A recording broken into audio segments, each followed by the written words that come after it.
puisse derrière retrouver le webinaire dans CAFCOM. Voilà, je vous propose de débuter. Alors, je vais afficher le support normalement. Vous voyez le support. Voilà. Donc, l'objectif de vous présenter les résultats de l'intéressement 2024, donc versé en 2025, le calendrier de la campagne et les différentes possibilités. Alors, sur les résultats de l'intéressement 2024, peut-être déjà rappeler en quoi consiste l'intéressement. L'intéressement, on est sur un élément de rétribution supplémentaire, facultatif, qui est versé au sein du régime général de la sécurité sociale et qui traduit la performance réalisée à la fois par chacune des branches, branche maladie, branche vieillesse, branche retraite, et par chacun des organismes. On est donc sur un dispositif de prime qui est collectif, mais qui est variable en fonction de l'atteinte des objectifs et qui prend en compte également les différents résultats de chacun des organismes. On est sur un dispositif qui ne se substitue ni ne se confond avec la rémunération et il a été instauré par un protocole d'accord qui a été négocié au niveau national. Tous les salariés peuvent bénéficier de l'intéressement, qu'il s'agisse des salariés en CDI ou en CDD, sachant qu'il faut au moins 2 mois d'ancienneté au sein du régime général. Donc là, on parle bien aujourd'hui de l'intéressement 2024 qui est versé en 2025, mais c'est sur la base des résultats 2024. Donc il faut avoir été présent à l'effectif au moins 2 mois en 2024 pour pouvoir ouvrir droit à l'intéressement. Et le montant de l'intéressement va être proratisé en fonction de la durée de présence sur l'année. Cet intéressement, il est composé de 2 éléments. Une part nationale qui prend en compte les résultats de la branche famille et une part locale qui prend en compte les résultats de la CAF de la Haute-Marne. Alors, si on regarde un petit peu dans le détail comment est composé cet intéressement, alors déjà la part nationale d'intéressement. La part nationale d'intéressement, elle a été calculée à partir de 4 catégories d'objectifs et de 13 indicateurs. La note maximale qui pouvait être atteinte en 2024, c'est une note sur 5 et il y a une note de 4,65 sur 5 qui a été obtenue. Donc un taux de performance de 93%. C'est un taux de performance qui est particulièrement important, qui est en hausse par rapport à 2023. En 2023, on était à 91,8%. Ce qui veut dire que sur la part nationale d'intéressement, il y a un montant de 434 € brut qui est alloué. Ce taux de performance, alors de 93%, il est atteint parce qu'il y a 9 objectifs qui ont été totalement atteints, 2 qui ont été considérés comme atteints partiellement et 1 qui a été considéré comme non atteint.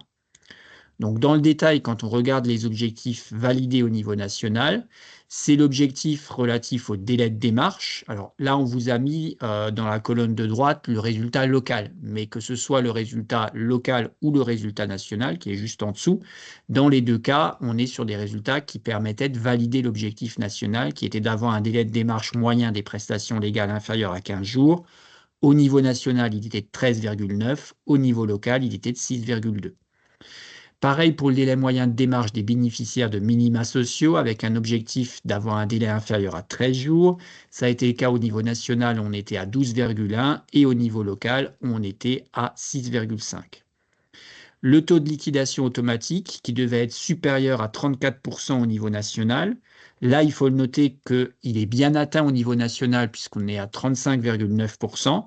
Par contre, au niveau local, il n'aurait pas été atteint. Le taux de liquidation automatique au niveau local, il était qu'à 33,6 parce que notre taux de dématérialisation, notamment, il est largement inférieur au niveau national. Donc, c'est un des éléments sur lesquels on doit progresser encore en 2025, même si là, on regarde bien le résultat national pour cette part nationale d'intéressement. Un objectif qui portait sur la qualité des droits avec la mise en place d'un plan annuel d'amélioration de la qualité au niveau national. Donc, ce plan, il a été formalisé, diffusé. Des objectifs liés à la maîtrise des risques, avec un montant de fraude qui devait être atteint, supérieur à 400 millions d'euros. Au niveau national, l'objectif a été dépassé puisqu'il y a 110% de taux de qualification frauduleuse. Au niveau local aussi, on était à 104%. Un objectif, en revanche, qui a été considéré comme atteint partiellement, c'est le taux de recouvrement frauduleux. le taux de recouvrement des créances frauduleuses. À 24 mois, des créances non frauduleuses, pardon, il fallait atteindre un taux de recouvrement de 88,5% au niveau national. Ce taux de recouvrement, il est que de 87%. Alors même si au niveau local, on l'a dépassé, au niveau national, la moyenne était inférieure à l'attendue, de peu, hein, enfin 87 contre 88,5, donc c'est pour ça qu'il a été considéré comme partiellement atteint.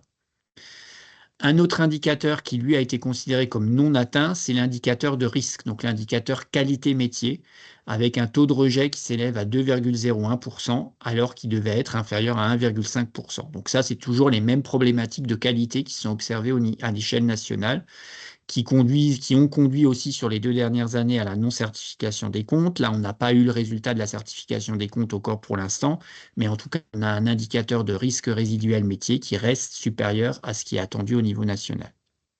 Donc cet indicateur-là n'a pas été validé. Sur les autres indicateurs nationaux d'intéressement, il y a la réduction des consommations d'énergie, avec une diminution d'au moins 10% qui était attendue par rapport à 2021. C'est un objectif qui est largement atteint au niveau de la branche. Et puis un certain nombre d'objectifs métiers. Un objectif qui a été validé seulement partiellement, c'est le nombre de rendez-vous des droits. Il était demandé à la branche de réaliser plus de 330 000 rendez-vous des droits. Il n'y en a que 319 000 qui ont été réalisés.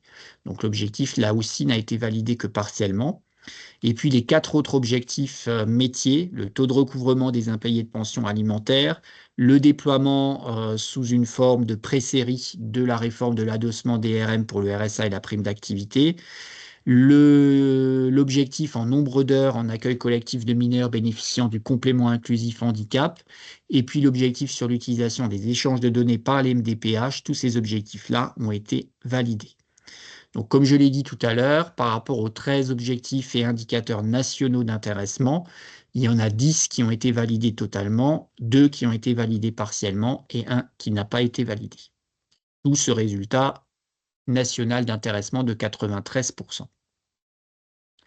Au niveau local, ensuite, quand on regarde les résultats d'intéressement, au niveau local, il y a 15 indicateurs qui étaient fixés, avec une note maximale là aussi exprimée sur 5. En 2024, on obtient une note de 4,91 sur 5. En légère diminution par rapport à 2023, on était à 4,93. Ça reste un taux de performance global de plus de 98%, donc très satisfaisant. Et dans la mesure où le montant global de l'intéressement au niveau national augmente, on a une part locale qui, elle aussi, augmente avec un montant de 561 € brut. Alors, dans le détail, si on regarde les indicateurs d'intéressement, au niveau local, il y a des indicateurs liés au service à la locataire, 4. Sur les 4, il y en a 3 qui ont été atteints. C'est le délai moyen de démarche des bénéficiaires de minima sociaux, c'est la proportion du stock supérieure à 40 jours et c'est le taux d'utilisation des téléservices côté allocataire. Pour ces 3 objectifs-là, on était au-dessus des objectifs attendus. Ce n'est pas le cas en revanche pour le taux d'appel téléphonique traité, où il était demandé d'avoir un taux d'efficacité supérieur à 85%, et on a obtenu un taux d'efficacité de 79,03%. Donc ça reste un objectif, un indicateur sur lequel on doit progresser. On avait ensuite 4 objectifs, 4 indicateurs liés à la qualité des droits et à la lutte contre la fraude. Donc un objectif sur le contrôle sur place en impact financier qui devait être atteint, qui a été atteint alors de manière juste, mais qui a été atteint à 103%. Un objectif sur le contrôle sur pièces data mining qui a été largement dépassé puisqu'on a un objectif atteint à 125%. Un objectif sur le data mining métier, donc le contrôle métier, la vérification métier, donc avec 1711 contrôles qui ont été réalisés, qui devaient être réalisés, donc un objectif qui a été atteint à 102%, et puis un objectif lié au taux de recouvrement des indus non frauduleux qui devait être supérieur à 88,5%, et on a obtenu un résultat là aussi tout juste supérieur, mais supérieur puisqu'il était à 88,6%. Un objectif lié à la qualité, l'indicateur de qualité de la liquidation en sortie de liquidation. Alors cet objectif-là, il a été validé, même s'il apparaît en orange dans le tableau qu'on vous présente. On devait atteindre un objectif de 97,4% de qualité financière. On a terminé à 97,2%, donc théoriquement un objectif non validé. Mais comme on a un résultat qui est supérieur de plus de 2 points à la moyenne nationale, le national a considéré que cet objectif était néanmoins validé au niveau local. Et puis une validation des comptes locaux, on a obtenu cette année une validation des comptes sans restriction. On a également des objectifs liés à la performance économique, sociale et environnementale, notamment la qualité de prévision budgétaire en action sociale, le taux de liquidation des prévisionnels en action sociale et l'index égalité hommes-femmes. Pour ces 3 indicateurs, les objectifs ont été atteints en 2024.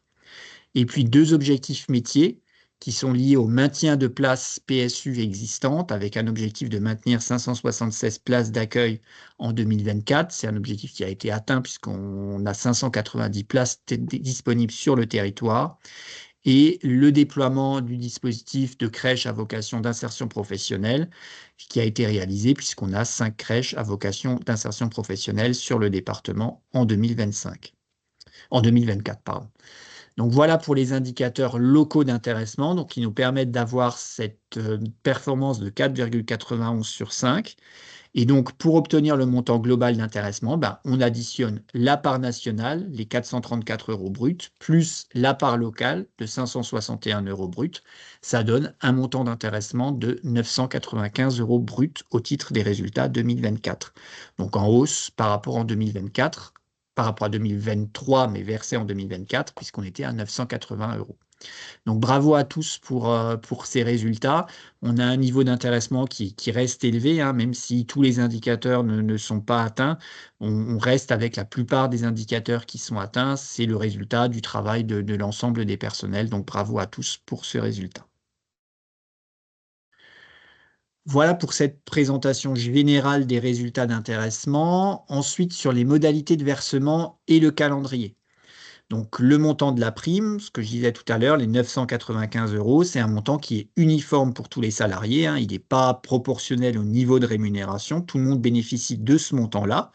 Par contre, le montant est évidemment proratisé en fonction du temps de présence au cours de l'année, avec les règles de temps de travail qui s'appliquent et les règles d'absence pénalisante qui sont appliquées également. Donc, sur la notification qui vous a été adressée ce matin par le service ressources humaines, vous retrouvez le montant qui vous est dû à titre individuel. Donc, forcément, il ne sera pas identique au montant de votre collègue, voilà, ou de quelqu'un d'un autre service, puisqu'on prend compte le temps de présence et les absences pénalisantes en cours d'année. Cette prime d'intéressement, elle sera versée avant la fin du mois de mai. Depuis 2015, il nous est demandé de verser cette prime avant la fin du mois de mai. Donc, généralement, elle sera versée à la toute fin du mois de mai, hein, en dehors de la paye. Voilà, vous aurez le versement de la paye et à côté un versement distinct lié à l'intéressement. Et ces sommes-là qui sont versées au titre de l'intéressement, alors elles n'ont pas le caractère de rémunération, elles ne sont pas soumises à cotisation sociale. Par contre, elles demeurent soumises à CSG, à CRDS, à l'impôt sur le revenu, et elles doivent être déclarées dans la déclaration trimestrielle de ressources pour les agents qui bénéficieraient de la prime d'activité. Ça permet aussi de faire un rappel dans ce cadre-là sur le sujet. La prime d'intéressement, il y a 2 possibilités pour la percevoir. La première, c'est un versement direct sur votre compte bancaire. La deuxième, c'est un placement, avec le choix, la possibilité d'un placement soit sur le plan d'épargne interentreprise, soit sur le plan d'épargne pour la retraite collectif, le PERCO, donc le PUI ou le PERCO. Ce qui est important de noter, on le fait chaque année, c'est maintenant depuis quelques années comme ça. Si vous ne choisissez pas, c'est-à-dire si vous ne renvoyez pas le bulletin d'option au service ressources humaines, par défaut, la prime, elle sera placée et elle sera placée sur le plan d'épargne interentreprise dans le fonds qui présente le profil d'investissement le moins risqué. Et dès lors que vous n'aurez pas répondu et que la prime d'intéressement est placée, il n'y aura pas la possibilité de vous rétracter. Il n'y aura pas la possibilité de faire un retour arrière. Ça existait il y a 5-6 ans en arrière, désormais ce n'est plus le cas. Dès lors que vous n'avez pas fait le choix, que vous n'avez pas retourné votre bulletin d'option, l'argent est placé sur le PUI et vous ne pourrez pas vous rétracter pour obtenir le versement. Donc, il est important de bien retourner votre formulaire de choix auprès du service ressources humaines. On s'est pris très tôt, hein, les formulaires de choix, on les a reçus mercredi en fin de journée. Le service RH s'est mobilisé sur toute la journée d'hier pour préparer les bulletins d'option et pouvoir vous les envoyer dès aujourd'hui. vous ayez un délai de 2 semaines complètes pour pouvoir nous retourner ce formulaire avant le vendredi 2 mai. Donc, c'est important de le retourner au service ressources humaines avec votre choix de versement ou de placement. Avec la possibilité, je vais l'évoquer tout à l'heure, de mixer entre le versement et les placements. Alors, sur les possibilités de placement, donc comme tout salarié du régime général, vous pouvez vous constituer une épargne salariale sous 2 formes distinctes, soit le PEI, le plan d'épargne interentreprise, soit le PERCOLI, le plan d'épargne retraite collectif. Donc on est sur 2 dispositifs facultatifs pour les salariés qui ont au moins 2 ans d'ancienneté, quelle que soit là aussi la nature du contrat de travail. Et donc, ça vous permet de vous constituer un portefeuille de valeurs mobilières et de bénéficier d'avantages fiscaux dont est assortie cette forme d'épargne. Ce qu'il faut savoir, c'est que l'épargne qui est investie dans ces fonds de commun de placement, il y a 6 fonds communs de placement qui sont proposés, 4 qui sont communs au PEI et au PERCOLI. Pour tous ces fonds, il y a des niveaux de risque, des espérances de rendement et des horizons de placement qui vont être différents. Et donc, c'est à vous de choisir en fonction de vos objectifs et en fonction de ces différents éléments-là sur quel placement vous souhaitez placer votre intéressement. On vous a remis là voilà, ce qui existe en termes de placement, c'est ceux que vous retrouvez sur vos bulletins d'options. On ne va pas reprendre aujourd'hui le détail des différentes possibilités. Sachez que vous avez sur le site de Lucans, donc ucans.fr, une rubrique salarié à la Sécu et un onglet dispositif d'épargne salariale qui va détailler pour chacun des dispositifs les espérances de placement, les rendements possibles et les possibilités aussi de déblocage des fonds. Parce que les possibilités de déblocage des fonds ne vont pas être les mêmes suivant que vous placez sur un PEI, sur un PERCO et même suivant les différents types de placements. Le PEI, globalement, on est sur une épargne qui est à moyen terme. Donc, c'est une épargne qui sera disponible 5 ans après l'ouverture du PEI. Il y a un certain nombre de déblocages anticipés qui sont possibles, suivant voilà, la situation en lien avec l'âge, tout en bénéficiant de l'ensemble des exonérations fiscales. Comme j'ai dit tout à l'heure, il est possible de placer tout ou partie de l'intéressement sur le PEI. Vous pouvez très bien faire le choix de placer 50% de votre intéressement sur un PEI et d'obtenir le versement direct de 50% du reste d'intéressement. C'est pour ça que sur le bulletin d'options, vous avez le choix de rajouter un pourcentage de placement, un montant de placement. Sur le PERCO, le PERCOLI, on est sur un dispositif qui a été créé en 2018 et là, on est sur un dispositif d'épargne salariale à long terme. Donc, on est sur une épargne qui est bloquée et qui devient disponible à la retraite sous la forme d'une rente ou d'un capital en fonction du montant. Donc, vous avez la possibilité d'investir dans ce PERCOLI et d'opter pour une gestion pilotée. Dans ce cas-là, vous n'avez pas forcément à choisir de fonds. Les sommes, elles vont faire l'objet d'arbitrage automatique en fonction de l'horizon de départ en retraite que vous avez. Forcément, si l'horizon de départ en retraite, il est dans 10 ans, ce n'est pas la même chose que si l'horizon de départ en retraite, il est plutôt dans 30 ans. Donc là aussi, pour le PERCOLI, vous avez la possibilité de placer tout ou partie de votre intéressement au sein de ce dispositif. On vous a remis là dans le support de manière synthétique, mais c'est ce que je viens d'évoquer, les différences entre PEI et PERCOLI. Les différences en termes d'objectifs, donc vous l'avez compris, pour l'un, on est plutôt sur une épargne à moyen terme, pour l'autre, on est plutôt sur une épargne à long terme puisque c'est lié à la retraite. Les différents avantages en termes de fiscalité, les possibilités de déblocage anticipé, plus ou moins facile suivant la situation, et les modes de gestion. Je ne l'ai pas dit en préambule, mais évidemment, le support, il sera disponible dès lundi sous CAFCOM, dès mardi, pardon. Sous CAFCOM, il y aura un article avec le lien vers le support de ce webinaire. Voilà un peu pour cette présentation de l'intéressement et des différentes modalités de placement de l'intéressement.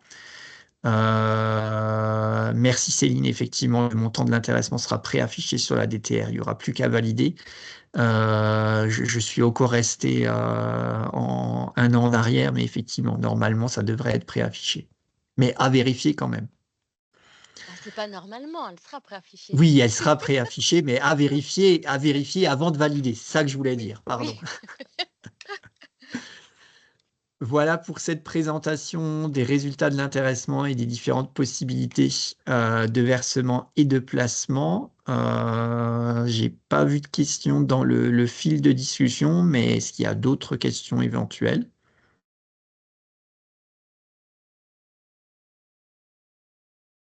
Voilà, on est sur le même dispositif que